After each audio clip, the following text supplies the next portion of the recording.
Hello and welcome to another video on DesignScript.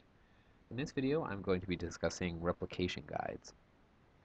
So I'll begin by just importing the standard geometry library.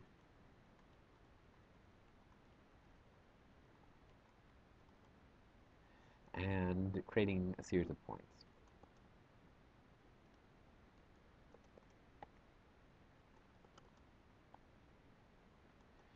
So as we might know,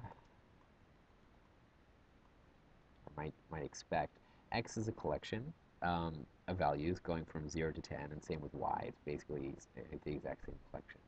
0, 1, 2, 3, 4, 5, 6, 7, 8, 9, 10.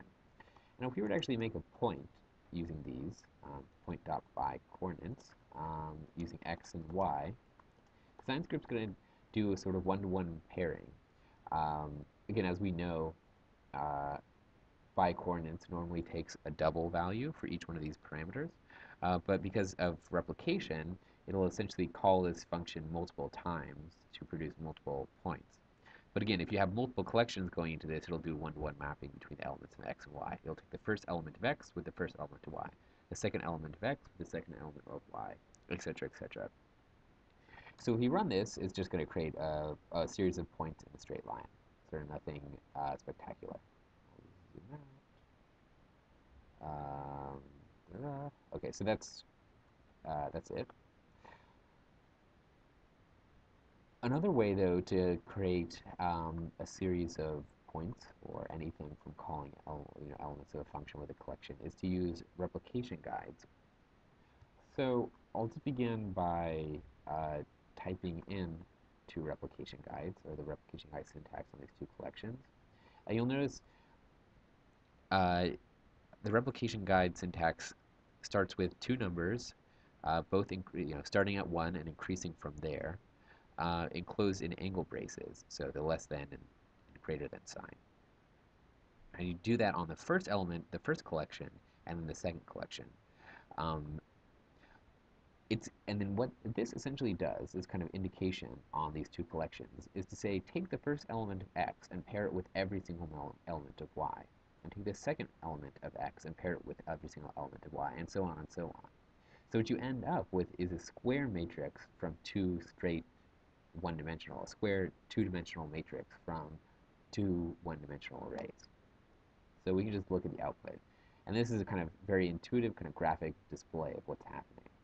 In other words, you've taken all the possible combinations of 0 to 10 in both directions and created this grid. And you can see this has obvious kind of architectural implications because, if this was an array of columns or kind of the details in the facade, I mean, repeated square patterns are very prevalent in architecture, or even the sort of parameters along, say, a B-spline surface. So we can use this two-dimensional array P to create a series of curves. So we can say B-spline curve dot by points, and if we remember, B-spline curve by points takes a series of points, and in other words, it takes a collection. It takes a one deep collection, but this is a collection of collections because, as I said, it's two-dimensional.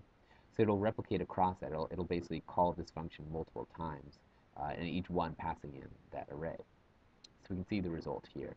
In other words, it's taking that kind of first pairing with the second and making a line out of it, then the second pairing and making a line out of it.